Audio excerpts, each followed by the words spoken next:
This podcast is sponsored by Talkspace. Last year, I went through many different life changes. I needed to take a pause and examine how I was feeling in the inside to better show up for the ones who need me to be my best version of myself. When you're navigating life's changes, Talkspace can help. Talkspace is the #1 rated online therapy, bringing you professional support from licensed therapists and psychiatry providers that you can access anytime, anywhere. Living a busy life, navigating a long-distance relationship, becoming a first-step father, Talkspace made all of those journeys possible. I could speak with my therapist in the office. I could speak with my therapist in the comfort of my home. I was never alone.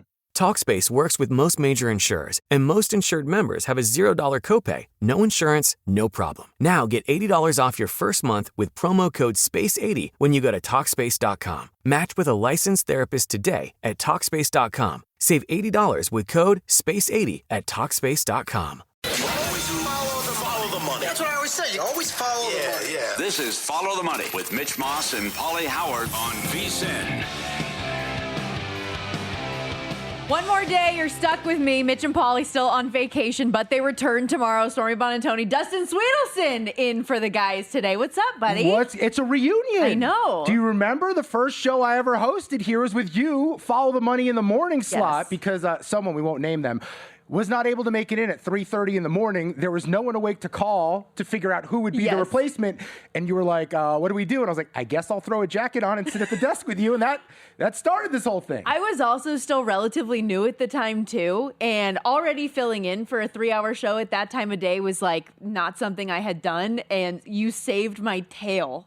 Like, I tell everybody, that is a memory that will stick with me for life. Well, I think people don't really process it when you tell them. It was a show that started at 4 a.m. local time. It was an East Coast morning show. Obviously, Mitch and Paul now, you see the color back in their face. There's no more bags under their eyes. They seem a lot happier as people, I've noticed. Yeah, they're back in the afternoon. So I'm kind of like, I'm not quite that shift on cashing out late at night, but it is weird to be here when the sun's still out. Yes. I will tell you that. And I do appreciate you, by the way, doing the late night and then still making the turnaround to be with us here in the afternoon. Appreciate you. We're going to have a lot of fun. We have a jam-packed 3 hours ahead. The pizzeria is open, so make sure you send in some of your plus money, pizza money bets. Have a little bit of fun there. Our MLB previews will continue. We've got live hockey going on right now in the Olympics with Team USA and Sweden. Tied scoreless through the first period, by the way. Yeah, I'm looking at this puck line. Now, I won't bet it because these colors don't run, Stormy. But Sweden plus 1.5, minus 120. I think it was plus $1.20 last night. It feels like we're going to have a one-goal game, right? Yeah. Doesn't it feel like that? That was one of the sides that at the end of the show, and I do want to say this, I feel a little bit vindicated for the way that Follow the Money ended yesterday. We finished our in-pocket plays. JVT is giving me grief for how much I wanted to talk about hockey throughout the course of the show. And I was like, well, hey, all of the quarterfinal lines are officially out. Let's just cruise through them really fast the last couple minutes. 3 for 3 on the leans we had for the first couple games, and Sweden plus 1.5 was another angle here against Team USA. So we'll see if they can get there. Obviously, like we said, scoreless game so far. Here is what trips me up about Sweden, though. And this has been a problem for them throughout the course of everything Olympic hockey that we've seen so far. It seemed like maybe they had figured things out the final game of the preliminary round and in the qualification, and yet their coach is doing weird stuff with his lineup again here just one period in. We saw 6-time Norris Trophy finalist Victor Hedman not play a single shift in the first period. Make it make sense. Well, I should note, I did get the mandate. JVT reached out to me once he found out I was filling in. He said, I need to remind you too much hockey sometimes. We have to reel it back in. Look, here's no such thing. It's the Olympics. Well, what did I tell you before the show started? My move now is just pairing every bet I want to do with the Dodgers to win the World Series to pay off in October. Why don't we go USA minus 315, combine it with the Dodgers to win the World Series? We'll see the money in about 6-7 months here. So. Hey, save the pizzeria plays for a little bit later, okay? Yeah, I love it. You said pairing everything with the Dodgers, no matter what it is. That's the play. It's a 401k. You wait 401 months for it to pay out. We also have the NBA back tomorrow, so we'll look ahead to the second half. Also focusing on a loaded college basketball card, recap some of last night, which we'll get to in a moment. We did see some breaking news, by the way, and we'll recap this game in full. But Texas Tech loses more than just the game yesterday against ASU in the upset. JT Toppin, the news just coming down, torn ACL. He's done for the year for the Red Raiders. Yeah, I was on the air during that game, and it was very clear a couple things were at play. One, situational spot. tremendous spot to fade Texas Tech, coming off a win against Arizona. The way that went down, a marquee win for a Texas Tech team that in the Big 12 felt like it was flying a bit under the radar. And what's ironic is before that game started, because it started right when my show was hitting the air last night, I said out loud, is Texas Tech a team we want to back in the tournament? Because they may not have the hype of a Kansas with Darren Peterson. They may not have the upside of an Arizona in some people's eyes, but they're going to be battle tested in March. JT Toppin being out for the year, there is a 0.0% chance of them making a run. He is their best rebounder, 11 rebounds per game. If they don't have him on the glass, let alone being their top shot maker, they don't have a chance. Odds went from 22-1 to 50-1 to win it all. Yeah, that's what I was going to say. He's not just their top rebounder. He's their best player by far. And the combination of he and Christian Anderson, they've been so complimentary. It's been such a fun watch for the most part, and it seemed like they were starting to get into a rhythm coming off the big win against Arizona. And I think naturally people thought that could be a letdown spot last night. Not on the money line and not losing your best guy. No, I mean, it was a double whammy. It's kind of like Tony Clark. You don't just lose your job, but you lose your family at the same time. We'll get to that later on in the show. We will. But unfortunately for Texas Tech, they lose the game to Arizona State and they lose their best player. And then on the other side for the Sun Devils, a lot of chatter about the future of Bobby Hurley as their head coach. Did he maybe get himself off the hot seat a little bit? It's a tough place to win. I'm just regurgitating what other people say. I don't know why it's a tough place to win. Every time I see pictures of people on that campus, it looks like it's out of a magazine. Yeah. So I don't know why it's a tough place to win. The pretty girls make all the boys want to go there. That's what everybody says. Then why don't the good players go there? By the way, though, the upset for ASU happened in football and college basketball. Oh, Huge that's a good against call. Texas Tech. That is a good call. Yeah, the Big 12. I know. Big 12 has been fun, man. Big 12. Look, everyone thought they're losing Oklahoma and Texas. What's the Big 12 going to be? You know what they are? Way more fun. Mom and dad left. There's a babysitter watching, and they're just running amok. Another fun one in the Big 12 later on that we will preview as well, BYU and Arizona going head-to-head today. Let's throw up the graphic, though, for all the guests that we have coming on deck today here on Follow the Money as well. Excited to get Jeff Seeley on the program, golf handicapper, talk through the Genesis Invitational. Also, yes, a little Tiger Woods with a comment that he had on the podium yesterday. What we're going to see at Riviera. Mike Palm, the maestro, in studio, as he usually is. He's got a commitment later on this afternoon, so we're only going to get him for one segment, unfortunately, but very excited to get his opinion on all of the hockey, especially the gold medal game we have coming up with the women, the reaction to what has been already 2 overtime games on the men's side earlier today, Canada getting pushed to the brink by Czechia. We'll talk more about that as well with John Forsland, NHL play-by-play man, does a great job as the voice of the Seattle Kraken, the NHL on TNT, also the Prime package on Amazon. So can we go to that hockey game real quickly from just a little while ago, and Canada and Czechia, absolutely insanity through and through. What was going on with Canada? Were they playing with their food? Were they looking ahead? Because they were down late in that game and had to will themselves back to a victory. And by the way, it's Czechia now. It's not Czech Republic. I'm not big on world politics, but pretty sure Czechia was where the guys were from. They say both. In the TV show Barry. I'm pretty sure they were all from Czechia, and I thought it was 2 different countries. I had no idea until just now. Czechia and Czech Republic, I hear, are both cool. That's what everyone, is using right now. It's okay. Czechia that is not what it is. Oh, that's not the same thing. Well, I think people pronounce it that way, but it's not pronounced that way. Oh, Czechia is a totally different country. I don't know if that's true or not. Oh, is it? I don't know. I thought it was Czechia. I just know people are calling Czechia Czechia, and that's not right. I've been calling it Czechia okay, for so sure. Get you off that part of it. However, so Canada, for inquiring minds, top seed in this whole bad boy. They were a massive, more than 1,000 favorite on the money line to beat Czechia earlier today. It is Mitch Marner ultimately at the end in overtime that closes this thing out. They were down 2-1 after the first period, and that's got everybody freaking out. They were laying 3.5 on the puck line. What is this? What I would say this is, and you can correct me if I'm wrong, or maybe we can talk about this with Mike and John later, is this was a good wake-up call, I think, for Team Canada. And maybe this is the adversity they needed to then put it into high gear moving forward. However, and I mean, John Cooper, when he was asked after the game, what his message was to the group when they were trailing, he said, don't let this be Sidney Crosby's last game for Team Canada. And Crosby was hurt in the second period of this thing. They end up coming back. So the status of Crosby is something that worries me a little bit. We still have some other players trying to figure out health-wise what that's going to look like. So that's a little bit of a concern. But I think this was probably the adversity Canada needed that they didn't have yet to this point and could maybe really take off. And I saw they were live plus 260 at one point. You could have gotten them on the money line. Here's what I'd say. Canada has to make a big deal about the Olympics and gold medals because they don't win Stanley Cups anymore.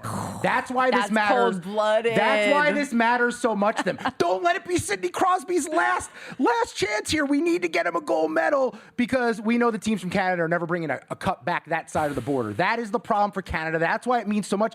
And that's why for the U.S., when we get our shot at them eventually, after we take care of Sweden, we get to chant we're number 2.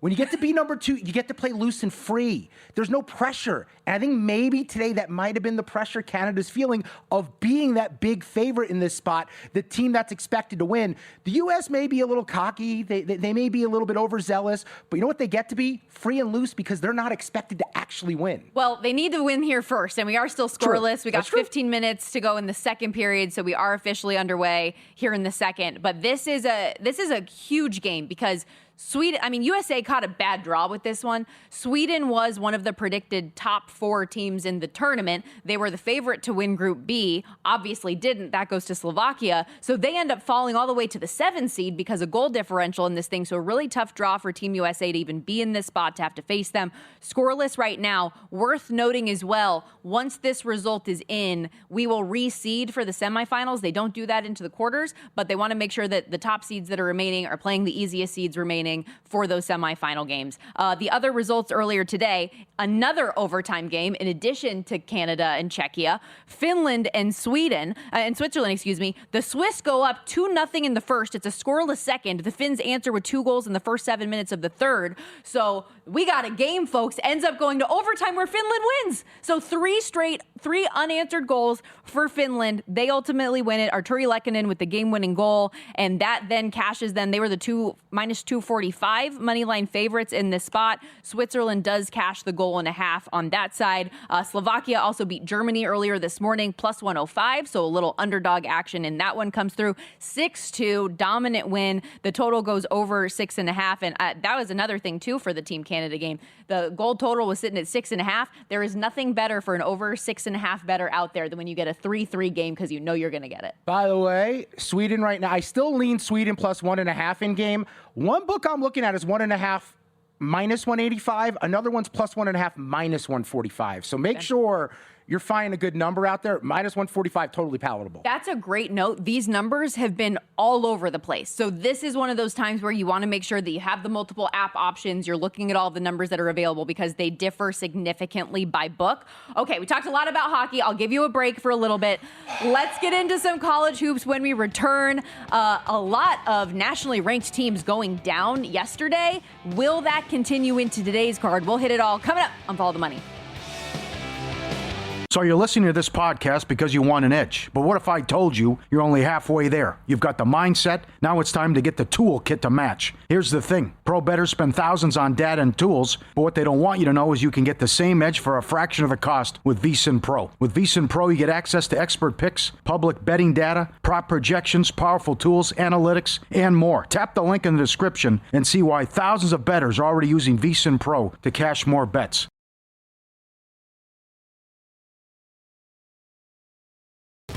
This is Follow the Money on VSiN.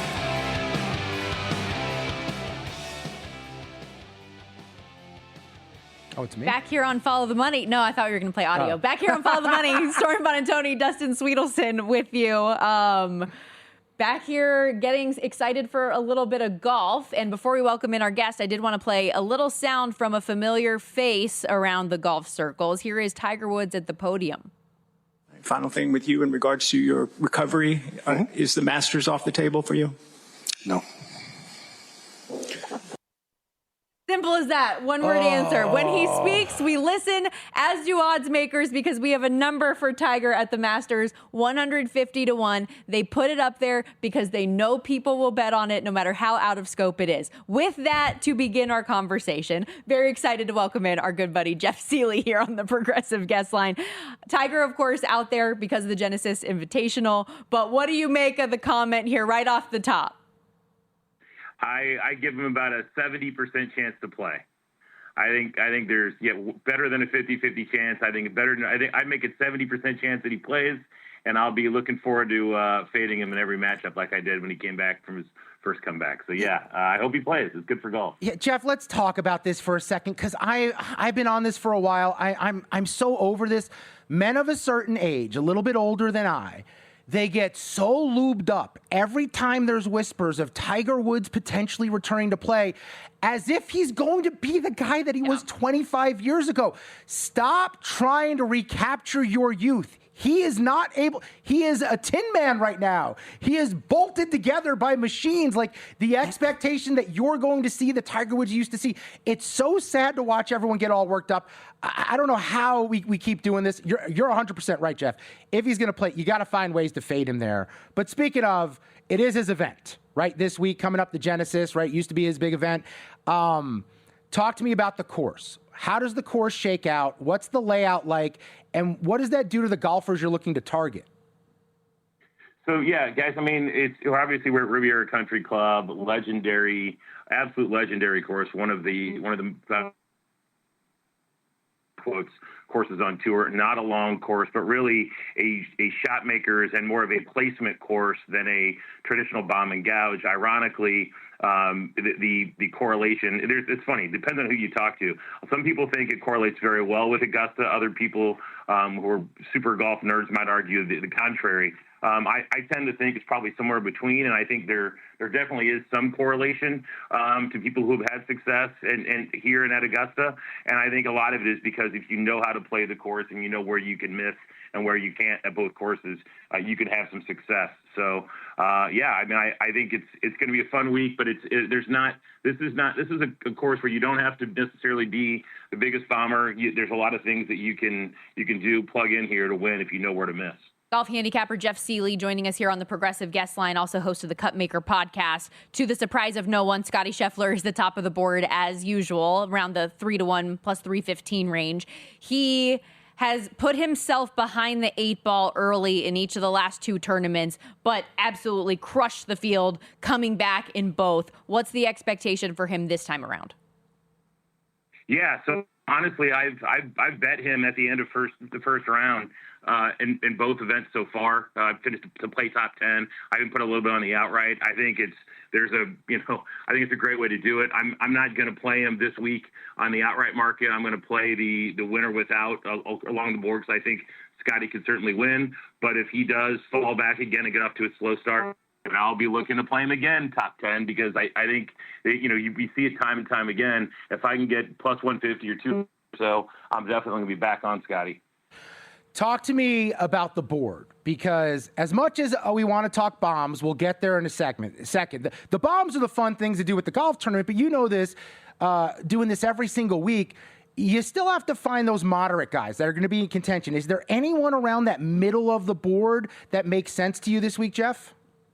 Yeah, I mean, guys, that's really where I'm going to live. The guys that I'm playing between, 15 to 30 to 1, really. Primary guys, really. I mean, Tommy Fleetwood. Guys, I honestly think Tommy Fleetwood's the second best player in the world right now.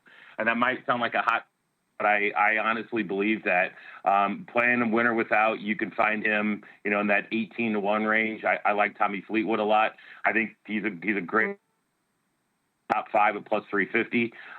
Talk about course history and consistency. Patrick Cantlay has been amazingly consistent. You can find him around 22 to 1. I think he's a great outright play and a top 10 play, which is where I played him my biggest bet.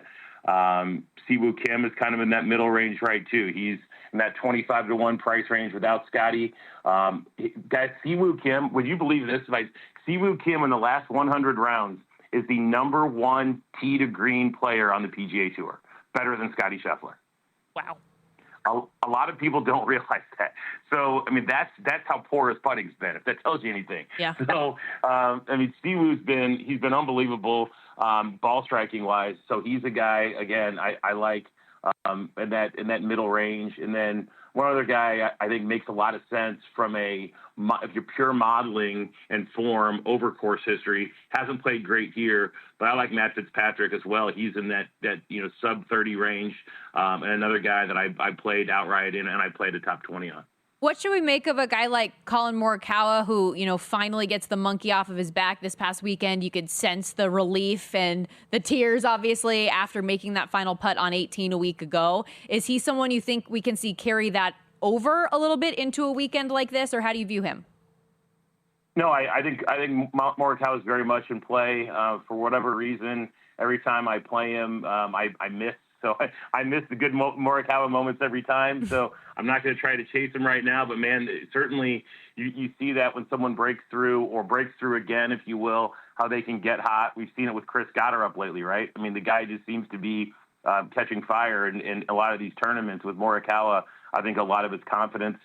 His results here have been very good. T19, T6, T2, his last 3 trips. So I can certainly see playing Morikawa, but I just opted for guys, the Cantlays and Siwoo Kims, rather than Morikawa this week, but you could certainly make a case for him. Jeff, let's talk bombs. That's the fun stuff. Those are the big hitters. You just want one to be live, right? Going in the final round, and then you could do something here. Would a guy like Tony Finau make sense? 121 to 1 overall, but maybe a 6 to 1 on him to finish in the top 10. He's gotten off to a pretty solid start this year. Or are there other bombs that you're looking at deep down the board? Yeah, it's a good one. And he had somehow, some way, gained 8 strokes putting here last week. So, I mean, that's one of those things that you're probably never going to see again. Because with Tony Finau, it usually comes down to putting. So I don't mind a Tony Finau here at all as a bomb. One of my favorites over 50 to 1 is Pearson Coody. He's been unbelievable. Guys, when you look at Pearson Coody, over the last 8 months, he's played 12 PGA Tour events. He has 3 top 5s, a top 10, and 4 top 20s in 12 events. That is unbelievable. I don't think we're going to see him north of 50 to 1 for long. So he's a guy that I'm laddering top 30 all the way up to top 10 with some of the outright. He's not a super bomb, but certainly one you can look at. And then my guy, Tom Hollywood Hoagie, 220 to 1 this week. And I think he really is a course history guy. Finished T14 last week at Pebble Beach, where he's had success in the past. Now we find him an event where he has back-to-back top 20s in his last 2 trips. So I think Hoagie's a guy you can look at. I think he's a really good first-round leader play. I played him round 1, top 5 on DraftKings at 17 to 1. I think that's a really interesting play. You can find him top 20 at plus 350. And then I threw $10 on his outright at 220 to 1 just in case. But Tom Hoagie's always a fun guy early on to fire as a bomb. To follow up on that, before we let you go, any other derivative markets, top 20s, top 10s, or round 1 leaders that you want to make sure you get out there? The only other one I might mention that you look at first round, he's going to be certainly lower on the board, but Cam Young is always a really good candidate for that. And then as you're kicking around, it's getting around Masters time. So if you're building out your parlay, start adding Scotty Scheffler Masters in to plug those in, and along with your whatever college basketball game you're going to bet tonight. As Dustin mentioned earlier, you can make this like your 401k that you can cash in April instead of 410 months later. And we already know Dustin's going to pair it with the Dodgers. Everything. There you go. I just found Scotty to win one of the majors at minus 165, or I'll do the Masters. I'll mix that in. So it's Scotty, it's the Dodgers, it's UConn women's basketball minus 500. That is the triumphant we're beginning every big parlay with. Let's go. Jeff. I got it right here. It's Scotty Masters, Dodgers, UConn women is 17 to 1 on DraftKings. Oh, there you go. Let's roll. Come on. That's the play. Jeff, you're the man. Thank you so much for the time. We appreciate it. Thanks, guys. Take care. Jeff Seeley. Again, make sure you check out the Cupmaker podcast. You can follow him on X as well at Cupmaker Jeff. We're locked and loaded. See, this is the problem when you start doing the Mitch and Paul pizzeria segment. You start building. Yeah. We're just percolating. We've got the ideas. And it's no different than any other parlay. Everyone knows the rule of parlays. If you place a parlay, when it does lose, it will lose by 1. Obviously. And it's never the last leg. It's always like the third leg. So then you go back and revisit it and go, you know what, we had something. The arguments my father and I get into, because he'll follow my plays and I'll go 3 and 4 on the day. Yeah. And he'll be like, oh, almost had it, Storm. And I'm like, what do you mean? I went 3 and 1. He's like, yeah, but I put them all together. You don't have to do that. No, come on. We'll be right back. Speaking of which, win some, lose some after a quick timeout.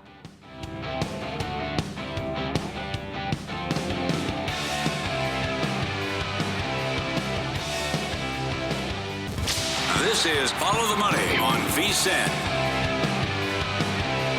Stormy Bond and Tony Dustin Sweetelson in for the guys for one more day as we welcome you back here to Follow the Money, live in downtown Las Vegas, Circa Resort and Casino. And given the chaos that we have in Olympic men's hockey right now, nobody better to get into it with than Mike Palm, who joins us here in studio in his usual spot. The Swedes tie it up, Mike. Mika Zibanejad on Connor Hellebuck. I didn't see that coming. I really didn't. I thought the Swedes hadn't been aggressive enough all game, and the Americans were pretty much in control, but they pull the goalie and they get it's been a day of chaos. Other than the Germany no-show early, this has been an incredible day of hockey. This could be the third overtime we get here. 40 seconds left in regulation. No, I'd say it's a favorite. 38 seconds. If Dustin looks at his app, he can tell us because this is 45 seconds behind. No, there's still. Yeah, we saw the goal on the app happen literally a minute before it happened on the screen. By the way, That's so bad. How come when you come into studio, every time I look, Paulie's in the middle and he's like this low? Yeah. How come he's that low? He's not that short. What happened? I think he's miserable, and then he just saying no. Here's what I said. Down. I said I had to do their promo for tomorrow's show coming up on Thursday's Follow the Money. The boys are back. I said Mitch probably spent his vacation at the White Lotus. He was in Barbados. Same thing. And then minus 10,000 odds, Paulie did not leave the city of Las Vegas. He didn't leave downtown Las Vegas. MLK is about as far as he got away from Fremont Street. Y'all are the worst. No, we're not. It's we're true. really not. It's true. When you know it's people, you just know they're. Paulie probably said, I'm going to go to L.A., I'm going to go to Hawaii, and in the end. Will they share the stories tomorrow when they come on? Will they share their trips of the Mitch vacation? will. And Paulie will tell about some video poker session eventually. Yeah, he went and got a chicken sandwich at a steak place. To push this forward, though, with the hockey, I think that there was an expectation, though, coming in that Team USA got a bad draw here with Sweden, given that they ended up being ultimately in the 7th seed, that this could be a really tough game. I don't know if people thought the same way about Czechia against Canada. We said that in the preliminary round, and they were a no-show. They get shut out 5-0. Today, they pushed Canada to the brink. Where was this team at the beginning? I thought Canada was not great defensively today, honestly. This game went up and down. This was not a game dominated by Canada that Czechia got lucky, although their third goal was with 6 skaters. I mean, when you celebrate with 6 guys hugging each other, that should be an indication, and shame on for the officiating, which a lot of NHL officials for missing that. But we talked about this before the tournament. Lukas Dostal, with a team that has a defense on its mind, not the Ducks, could be dangerous. And remember, I bet them to get a medal. Terrible draw because I didn't think they'd draw Canada. I thought they'd make the Final Four, and then do they need to win the third place game to get a medal? Okay, let's assume the U.S. finishes the job here, which is not a great assumption. If we see Canada, what is the style of game that the U.S. needs it to be if they're going to end up winning that game? Well, I used to think that it was going to be a dirty game in front of the net. Remember, Bill Guerin did not take 4 of the top 5 American-born scorers on this team, right? Well, we were up in arms about Jason Robertson specifically. It's unbelievable. Yeah, me too. I didn't think he took enough finishers, right? But the way that the Czech Republic played against Canada today, maybe going up and down the ice with these guys is the formula. Okay, you're no offense, you're older than us. Barely. I'm obsessed with the 1980 Olympic team. Mm-hmm. I've watched the movie 5 billion times. I watched the documentary on Netflix on my vacation on my way back. When you think about what that did to hockey in the country, was that the catalyst that made hockey as big as it became eventually here? That's an interesting point, but you still had great franchises in New York. And then hockey expanded to areas. I think expansion for hockey. You put a hockey team in the middle of the desert in Phoenix, how could that work? It was great, right? For a while. Then you bring it here, right? It's great. And it's expanded to all these places. It worked in California. I will say this, there's no group that milked more out of for 45 years out of one game than this group did. I mean, you see Mike Eruzione, you're like, Mike Eruzione has made he's the original influencer. Yeah. Before TikTok, Mike Eruzione was a guy who was like, I'm going to make a living off of being Mike Eruzione for the rest of his life, and congrats to him. He's nailed it. They had the 40-year anniversary here in Vegas, and I actually got to host a bunch of them on a stage, and it was really fun. It was cool. I got what's his face? Al Michaels came out for it and everything. Oh, really? Yeah, it was really fun. Well, he was 27 years old? He was a young guy then. Announcing that? It was a big deal for him doing the Olympics then. He wasn't remember he did Monday Night Baseball? Yeah, I'm sure bigger people passed on it, and it was on tape delay. Right. Right. That's even a crazier thing to think of. We're complaining about the 40 seconds. The NBA Finals used to be on tape delay, Stormy, in the 70s. But we live in a world now where if you don't know what happened in the moment and react in the moment, you never recapture. So this is something I want to ask you about as we are in overtime right now, 3 tie on game. 3. What do you think about this in for the 10 Olympics? minutes. Yes. And then they go to the shootout. Well, Stormy, I've made my thoughts known to you about 3-on-3. It's the worst hockey we play all year in the NHL because all these guys do is skate it out of the zone and change. It's just a constant merry-go-round. And remember, before you couldn't even get through a minute of it. It was just wide-open hockey. But now they've adopted this. I believe that if you have the puck in your own zone and you skate it past the red line, it should be a penalty in the NHL. Wait, why make it harder in overtime? Just play straight up 5-on-5. Yeah. I need the This is like busy work. This is someone came up with an idea. This is the wrinkle we're going to have for Olympic overtime. It makes no sense. Why would you want to crown a team and let them advance at not everyone at their equal strength? I would play 20 minutes of 5-on-5, and then if you didn't get there, then go to the shootout. But I wouldn't do this 3-on-3 because it distorts the game. It's like NBA Jam, one likes it. It's like no NBA. One likes it. It reminds me of NBA Jam, though. I do like that. If Team USA wins, so they'll reseed after the quarterfinals. So it would have Canada against Finland and USA Slovakia. If Sweden wins, Canada will face them because they're the 7th seed, which would be a tough draw for Canada, and then Slovakia would face Finland. Well, the good thing for the U.S. here is if you win this game, I mean, Slovakia has played well, but I certainly don't fear them as much as Sweden. So the U.S., I think, gets a little break here that if they can win, they get Slovakia and not Finland, who, the conventional wisdom was Sweden-Finland is the 3rd best team, right? And then Czech maybe 5th. But you got to get through this, and you got to get through 3-on-3, which is a lot of luck. Did you know that the Czech Republic and Czechia are the same country? I do. I found out today. Real quick on the MLBPA, Tony Clark, the situation he finds himself in, because you are the moral compass around here. Well, Mike Palm, is it worse if he cheated with his wife's sister or if he cheated with his brother's wife? His wife's? I have to think now. His wife. He lost his job and his family brother's either wife. way. I think brother's wife is worse. No, I think wife's sister is worse. Wife's sister is worse. Stormy, wife's sister's got to be worse. Because you're choosing your wife and betraying her. You didn't choose your brother. Yeah, that's You blood. chose your wife. Okay, that's fair. I don't know. I think what a smoke it's screen all that bad. was. Follow the money. Follow the money. Who cares about the sister-in-law? Follow the money here. Also, by the way, Tony Clark, he's not the one that actually does the negotiating. Let's be very clear about that, okay? They have real lawyers because Tony Clark's not a guy you want up in the room against billionaire owners and Rob Manfred, okay? No, he's not Don Fear. I'll give him that. By the way, Don, he's only 77 years old. I couldn't believe that. I thought he was 120. I thought he was 77 then when he ran the union. Yes.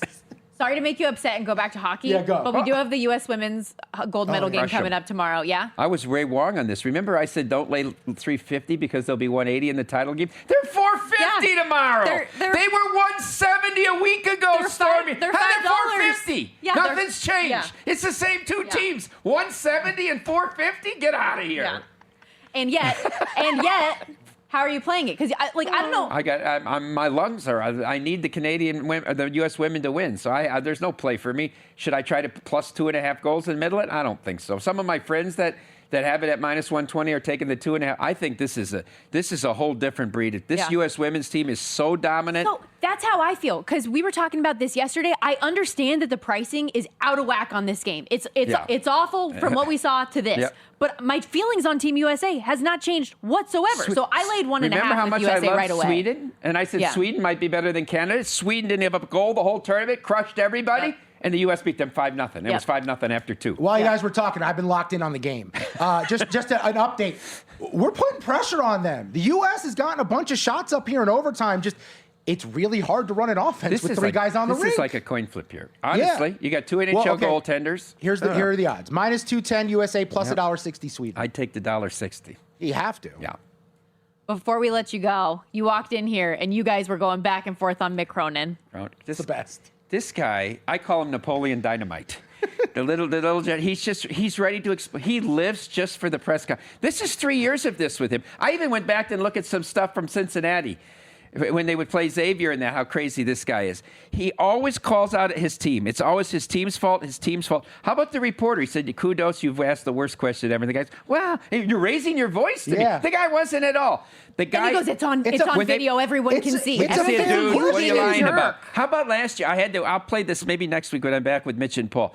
They asked him about the travel, and every other week he complains about the travel. We have to fly, and it's freezing below zero because somebody said, well, what about the West teams? They travel too. He goes, really?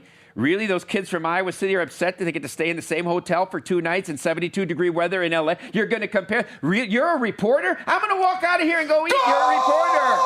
Let's USA. USA. Let's Hughes. go! One of the Hughes brothers having a day, by the way. They had both assists on the first goal earlier. Let's go. Canada, Let's go. Canada, All right. your days are numbered, We Canada. escaped. We've had your cup since '93. Now we're coming for your gold medal.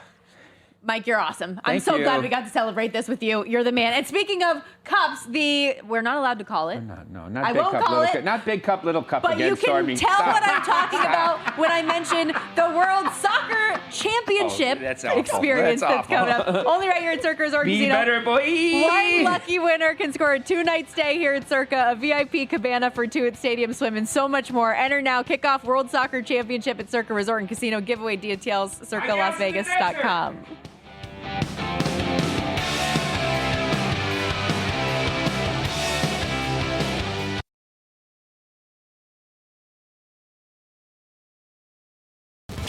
This is Follow the Money on VSiN. Unreal day for Olympic hockey as we welcome you back here to Follow the Money on VSiN, the Sports Betting Network. Stormy Buonantony, Dustin Sweetelson with you. 3 games that go to overtime, including both the U.S. and Canada, who both ultimately escape and find themselves in the semifinal, as we all thought they would be, just not quite the way we saw them getting there. Very excited to dive into all of this and, of course, look ahead to the back end of the Olympic break when we get back to the NHL season. John Forsland joins us here on the Progressive Guest Line, NHL play-by-play voice of the Seattle Kraken, prime Monday Night Hockey, the NHL on TNT. He does it all. And I'm sure, John, you have been enjoying all of this craziness just like the rest of us.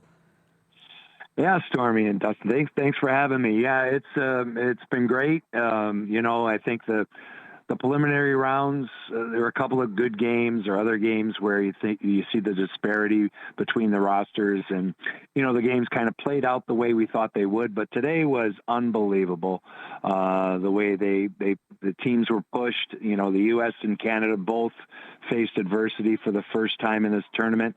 I think it's a good thing. I think they needed it. Luckily, they both survived, because I think that's what everybody wants to see on Sunday. It doesn't always work out that way. That's as the cliche goes. That's why they play. But I think each of these 2 teams now will recognize that they survived this situation. They'll dig down and probably be a lot better on Friday because of this. Talk to me about what you saw with Canada earlier, John, because they were on the ropes. How concerning is it? Do you think this is just an isolated incident with a Czechia team that came ready to play, looking to upset the favorite in this games? They're minus $1.30 to win the gold medal. Or do you think this is something where Canada might have a couple of issues they have to work out here before they face the U.S. eventually? Yeah, I think, in Canada's case, I didn't think they had a good day. And I think that's going to happen. And, it's how you look at the end of a bad day. So they look great at the end of a bad day.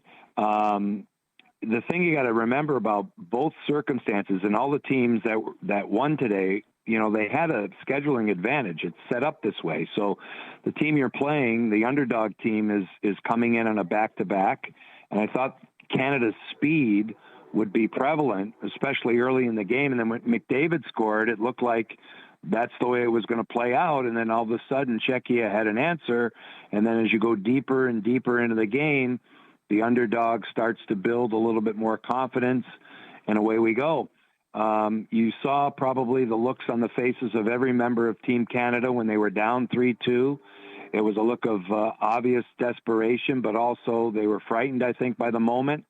I think it's hard to understand the type of self-induced pressure these teams put themselves under. These players, the National Hockey League players, wanted to go to play in a tournament like this, but when you do and you have an entire country riding on your back, it can be overwhelming.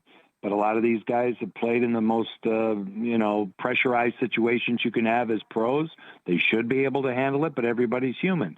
So I think for Canada, the first thing they're going to have to look at is, Jordan Binnington again made big saves in the clutch when they needed it, but at times during the game did not look like himself. And to me, that's still, a situation that Canada's been great at deflecting, because they're right so far that Binnington is the best of what they have. He's struggled all season in the NHL, but he rises to the occasion in these big games. So that's the first thing you look at. The rest of it, Canada's got enough firepower. I think it's pretty obvious. They should be able to win special teams. They should be able to, outclass any opponent they see until they get to possibly the United States. So I just think it's a mental thing for them that maybe this is a lab experiment they had to go through today to get them to the next hurdle. So with that in mind, and you say like outclassing anyone they play, they have the capability to. They're laying 2.5 goals against Finland. So the market is asking, can they win this game by 3 games or more in the semifinal? Team USA, same number that they are laying against the Slovakian team. Do you think that both of them are capable of winning by margin? I think what you have to remember about all these circumstances is it is a Game 7, right? And Stormy, I think you've seen enough hockey, you know this. When in a Game 7, oftentimes 1-0 is not a surprise. And if you look at the way the United States and Sweden played today, not a lot of physicality, great skating, close checking, waiting for the other side to make a mistake, taking advantage of an opportunity. The whistles get put away by the officials in the NHL in a Game 7 situation. They let the teams determine it. So getting into a game where it's a blowout, I don't know. I would guard against that. Or a wide margin of victory. I think it's going to be close. And I think Slovakia's got an exceptionally hot goalie right now. He's a hidden story. And, he's a guy that's 4 deep in the Minnesota system. He plays in the American Hockey League, and he's been great. So he's going to keep it close. Canada, will have to, do what they have to do in their game. Again, and Finland is a type of team that, again, is as a country, and when you look at international play, Finland keeps it close. So Canada's got a chore to work through because it could be frustrating in terms of what they're up against defensively from the other side. And Slovakia, for, in the U.S.'s case, I mean, this has been a team that has been the dark horse the entire tournament with no pressure. So it's pressure against no pressure. So I think the games are going to be tight. John, let's do an early look ahead, the U.S. and Canada, because you're an American. You're surrounded by Canadians all the time. We have held their cup hostage since 1993. They're the favorites to win the gold medal. How does this game need to go for us to take the gold medal from the Canadians here and not just have the Stanley Cup, but also the gold for 4 more years until they get a chance another time around? How's the game have to go for the U.S. to win? Yeah, I'm also an American on the call of Amazon's Prime Monday Night Hockey in Canada, which is hard to do, But if you hang around long enough, like I have, sometimes these things come your way. The U.S. In a game like that, what I love about hockey is this. Hockey has changed a lot, and my career is now going on 42 years of pro hockey and well over 30 years in the National Hockey League. And with those generations of changes, you see the game change right in front of your eyes. But the one thing that's never, ever changed is the goaltending. And I don't care if we're talking about the 1940s or the now. Goalies are the X factor in any hockey game at any level. So it's interesting that, you've got Connor Hellebuyck, who has had for him, not a great season. His team has struggled, but he's a dominant goaltender. And then you've got Jordan Binnington. If they get there, he'll be the guy. And, his story is that these are the moments that he wins all the time. So I think it really starts there when you get into it. And then you get into, how's the game going to be played? I think you'll get into, again, close checking hockey. We're not going to have a reincarnation of the 4 nations. We're not going to have what we saw there in terms of physicality. And, there is no fighting in Olympic hockey. So we're not going to see anything like that. Will special teams play a role? Probably. But I think the officials will do a good job, to my previous points, on making sure it's even that way. Because really, to be honest, there's nothing aside from goaltending that can kill against Canada's power play. Canada's power play, both units, it's exceptional. It's the best in the world. You just can't stop that. So you don't want to get into that kind of game. So the U.S. is going to have to play close to the vest. They're going to have to protect through the middle of the ice. They're going to have to limit speed, and when they have the puck, utilize your strengths. Utilize the mobile defensemen that you have, Werenski, Hughes, Faber. These kids can move the puck and can be, a one-person breakout. And, that's what you look at. So you get into a team game with Canada, and the deeper you go and the closer it is, all of a sudden the U.S., who's an outstanding team, they just might be just a slight notch, in my opinion, below Canada in terms of the on-paper skill level. But as the game goes deeper, all of a sudden this great team in the U.S. doesn't have pressure. And will the pressure, be too much for Canada in a tight game? So that's where I see the U.S., winning the gold medal. That's the type of situation it's going to have to be. John, we're up against the break, but if you can in 30 seconds, is the Pacific Division still up for grabs in your eyes? I think Vegas is finding it now. I think they're going to be in a great position coming out of the break. I think they're kind of comfortable with the way they're playing, and every other team is certainly in a situation where it is wide open. So the only team I see, if they come back the same way, and if Vegas can play consistently and get to what they believe they can be, I think they're just a notch above everybody else. The rest of it is a scramble, so anything's possible. You're awesome. Thank you so much for the time today. We appreciate it. Okay, you guys, keep up the great work. Thank you. Back at you. John Forsland, play-by-play voice of the Seattle Kraken, NHL on TNT, doing a great job, as he mentioned, the Monday Night Prime as well out there in Canada. We've got to step aside here real quickly, but so much more to come here on Follow the Money. Don't go anywhere.